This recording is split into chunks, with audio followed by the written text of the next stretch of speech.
وإذ يرفع إبراهيم القواعد من البيت وإسماعيل ربنا تقبل منا إنك أنت السميع العليم. Baik, kita perhatikan kembali pada pelafalan wa idz yarfa'u Ibrahim. Pada pelafalan huruf zal yang sukun, tanda sukun adalah tanda yang berbentuk seperti ini. Ini namanya huruf sukun atau kita kenal dengan huruf yang mati. Apabila ada huruf zal mati, maka tidak boleh mantul, tidak mantul. Banyak yang terjadi kesalahan adalah memantulkan zalnya. Wa idz yar, wa idz yar, wa idz yar, ya. Wa idz dan banyak yang memantulkan. Itu terjadi beberapa di antara kita dalam membaca huruf zal ketika sukun. Kemudian pada lafal yarfa'u Ibrahimu, tebalkan huruf ro-nya karena huruf ro sukun didahului fathah. Itu adalah kondisi dia salah satu 14 huruf 14 kondisi ro dibaca dengan tebal yaitu yarfa'u apabila ada huruf ro sukun didahului dengan fathah atau dhammah. Kemudian Ibrahimul qawa'ida, pada lafal ibra pantulkan huruf ba pada lafal kata Ibrahim karena pada lafal ba tersebut ada bacaan qalqalah yaitu memantul. Ibrahimu, Ibrahimu. Panjang ro dan hi harus sama, kedua-duanya hukum tajwidnya mad tabi'i, fathah bertemu alif, kasrah bertemu ya seperti ini. Ini tanda ini teman-teman. Ini adalah ya kecil. Ya, kalau kita istilahkan ini adalah ya kecil. Kemudian pada lafal al-qawaidah, alnya alif lam qamariyah, jelas suara lamnya. Qawaidah wa mad tabi'i lagi harus sama bunyi wa dan Ibrahimu, ya, roh dan hi sama. Minal baiti, alif lam lagi, alif lam qamariyah, lamnya dibaca dengan jelas. Wa Ismailu, Ismailu. Nah, di sini sunnya sukun, yaitu kita kenal ya, sin itu punya sifat hamas, yaitu mengalirnya nafas. Is ya, alirkan is. Wa Ismaila, hati-hati jangan dibaca dengan wa is, jangan dibaca dengan sa ya, tapi sin. Wa Ismaila wa Ismailu rabbana taqabbal minna. Rabbana mad tabi'i, nunnya berharakat 2, rabbana ya, tapi jangan terlalu panjang dalam pelafalan mad tabi'i. Yang kami ingin sampaikan ketika mad tabi'i itu jangan terlalu panjang, jangan rabbana taqabbal. Nah, itu kepanjangan. Ya, cukup bagaimana 2 harakat, yaitu kadar 2 harakat saja. Rabbana taqabbal minna. Kemudian pada lafal minna ada bacaan gunnah, yaitu berupa huruf nun yang berharakat tasydid. Apabila ada huruf nun berharakat tasydid, maka dibaca dengan bacaan gunnah. Cara membacanya menahan suara bunyi n-nya. Nah, kalau kita wakaf di sini, ini tanda wakaf boleh ya, boleh wakaf gitu ya pada lafal shad. Tapi ahsannya lebih bagus kita lanjutkan. Tapi nggak mengapa.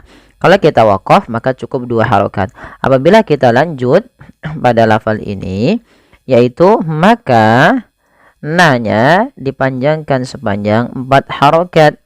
Maka menjadi Rabbana taqabbal minna innaka. Dan ini berubah menjadi hukum tajwidnya, yaitu mad jaiz munfasil, yaitu panjangnya 4 atau 5 harokat kalau kita wasol. Tapi kalau kita waqaf, kita berhenti, cukup 2. Kemudian innaka sama, tidak hanya cukup dibaca innaka, tapi perlu ditahan suara gunnahnya 2 harokat. Innaka antas sami'ul alim. anta, ikhfa hakiki, suara nunnya samarkan ke ta dan tidak boleh dijelaskan, tidak boleh anta, tapi anta, anta, langsung ke makhraj daripada huruf ta. Innaka antas sami'ul alim. As-sami'u, ada bacaan alif lam syamsiyah yang dimana alif dan lamnya tertulis tapi tidak dibaca sehingga diidghamkan kepada huruf shin. Ya, kepada huruf sin. Ada juga yang mengistilahkan dengan idgham syamsiyah, yaitu diidghamkan ke huruf sin sehingga sinnya berharakat tasydid. Sami'u mad tabi'i, ul alim alif lamnya alif lam qamariyah, alim. Nah, di sini alimnya yaitu mad arid lis sukun. Baik, kita coba ulang lagi ya teman-teman agar lebih mudah gitu ya, cepat pahamnya. Wa idh yarfa'u Ibrahimul qawa'ida minal baiti wa Ismailu rabbana taqabbal minna innaka antas sami'ul alim. ربنا واجعلنا مسلمين لك ومن ذريتنا أمة مسلمة لك وأرنا مناسكنا وتب علينا إنك أنت التواب الرحيم. Baik teman-teman, kita perhatikan pada lafal Rabbana waj'alna. Pada lafal Rabbana di sini lafalna ada bacaan mad tabi'i. Mad tabi'i juga dikenal dengan mad asli. Mad tabi'i merupakan mad yang terjadi apabila adanya huruf berharokat fathah bertemu dengan alif. Kemudian kondisi yang kedua, adanya huruf berharokat kasrah bertemu dengan huruf ya sukun. Dan kondisi ketiga, apabila dhammah bertemu, huruf berharokat dhammah bertemu dengan waw sukun. Maka apabila ada tiga kondisi ini, maka ya kita namakan dengan bacaan mad tabi'i dan dipanjangkan dua harokat. Kemudian hati-hati dalam membaca mad tabi'i, banyak terjadi kesalahan dalam membaca mad tabi'i. Di antara salah satu kesalahannya adalah ia memanjangkan kadarnya lebih daripada dua harokat. Misalkan Rabbana waj'alna muslimaini, ini lebih dari dua harokat cukup. Bagaimana kadar dua harokat? Kadar dua harokat hanya menaikkan suaranya sedikit saja. Rabbana waj'alna, seperti itu. Kemudian pada lafal waj'alna, pantulkan bunyi suara pada lafal huruf jim yang berharokat sukun. Apabila ada huruf dia berharokat sukun, tandanya seperti ini. Wabil khusus beberapa huruf diantaranya huruf jim, maka ia perlu dipantulkan. Beberapa kesalahan yang terjadi adalah tidak memantulkan bunyi suara huruf jim, ya, yaitu misalkan waj'alna, ini tidak memantul. Nah, ini salah, harusnya dia memantul. Waj'alna, na mad tabi'i fathah bertemu alif, yaitu dua harokat.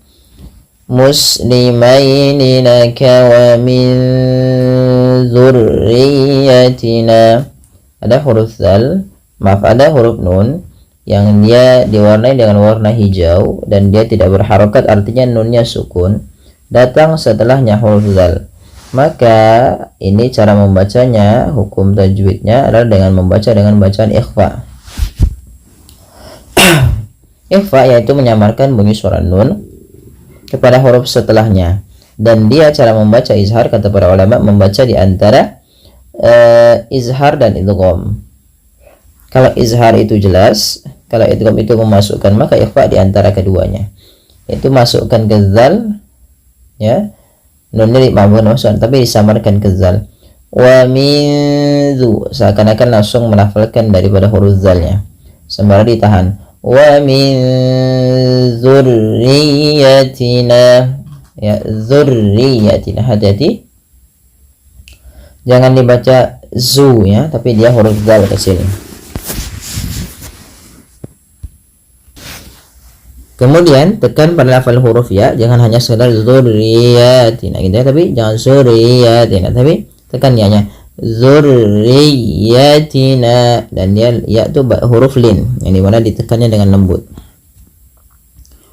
Kemudian panjangkan lafal la ummatan muslimah. Kenapa dipanjangkan di sini? Karena dia ada tanda yang seperti ini, dan ya adanya mad tabi'i bertemu dengan hamzah. Maka apabila ada mad tabi'i bertemu dengan hamzah, maka panjangnya sepanjang 4 atau 5 harokat. Nah, dan di sini kita hukumi dengan bacaan mad jaiz munfasil. Mad artinya panjang, jaiz artinya boleh, munfasil artinya terpisah. Nah, kita ambil dari kata yang terpisah di sini, yang dimaksudkan apabila ada mad tabi'i seperti ini. Nah, kemudian ada hamzah, hamzahnya terpisah bukan pada satu kata, di lain kata. Maka kita lihat di sini hamzahnya di lain kata, maka panjangnya tetap 4 atau 5 harokat, tapi posisi hamzahnya saja yang dilihat. Nah, maka panjangkan dulu nanya sepanjang 4 atau 5 harokat baru dilepaskan. Kemudian ummatan muslimah. Lafal umma di sini mimnya berharokat tasydid dan berwarna hijau, artinya ia bacaan gunnah dan perlu ditahan dalam pelafalannya ya. Umma tidak langsung dilepas, ummatan muslimatan, dan ini kita kenal dengan bacaan gunnah. Ummatan, kemudian tanwin ketemu dengan mim. Apabila ada tanwin bertemu dengan mim, maka tanwinnya dimasukkan ke huruf mim, tidak lagi terdengar bunyi ummatan muslimah, tapi diganti dengan huruf mim, dan ini kita kenal dengan bacaan idgham bi gunnah. Maka ummatan muslimatan lak. Kemudian ada tanwin bertemu lam, ini juga idgham, tapi dia kita kenal dengan idgham bila gunnah, tidak disertai dengan penahanan sebagaimana idgham bi gunnah. Kemudian wa arina manasikana wa tub alaina. 3 na ini, na, mana, skana, ini tiga-tiganya mad tabi'i, fathah bertemu alif. Kemudian wa tub alaina, ba qalqalah, wajib memantul, tidak hanya sekedar wa tub alaina. Kalau hanya wa tub alaina maka salah dan tidak ada pantulan. Nah, kemudian juga ada terjadi kesalahan di dalam membaca qalqalah, yaitu menambahkan hamzah. Contoh wa tub alaina, ini juga salah. Yang benar adalah dia memantulkannya tanpa berhenti, tanpa menambahkan hamzah ya. Contohnya wa tub alaina, sesuaikan dengan makhraj dan sifat dari huruf ba. Kalau kita waqaf pada lafal alaina, maka hanya di sini dibaca dengan mad tabi'i. Tapi bila kita sambung nanya wa tub alaina innaka, maka ia menjadi mad jaiz munfasil, yang dimana dipanjangkan nanya sepanjang 4 atau 5 harokat ya. Tinggal tergantung kita mau waqaf atau kita mau wasal. Kalau wasal dibaca dengan mad jaiz munfasil, kalau berhenti dibaca dengan mad tabi'i. Kemudian innaka, nunnya berharokat tasydid lagi. Ada nun tasydid atau mim tasydid dibaca dengan bacaan gunnah. Cara membacanya menahan bunyi suaranya sepanjang 2 harokat. Innaka, tidak hanya sekedar innaka, tapi ditahan. Anta, anta, ya ada bacaan ikhfa hakiki, nun mati bertemu ta, 2 harokat sambil ditahan gunnahnya, sambil ditahan bunyi suara dengungannya. Anta, bukan anta, tapi anta. Anta tawwabur rahim. Lafal him ada bacaan mad arid disukun. Mad arid adalah mad yang terjadi karena adanya sukun arid. Sukun arid itu apa? Sukun yang ya madnya disebabkan karena apa? Karena ada huruf sukun. Sukun apa? Sukunnya bukan sukun asli. Awalnya rahimu dimatikan menjadi rahim. Nah, sebelum huruf sukun arid ini ada huruf mad berupa alif, waw atau ya. Maka dinamakan mad arid sukun. Panjangnya boleh 2 harokat, boleh 4 dan boleh 6. Tapi kita ngambil yang 4 harokat. Baik, kita coba ulang dari ayat awalnya.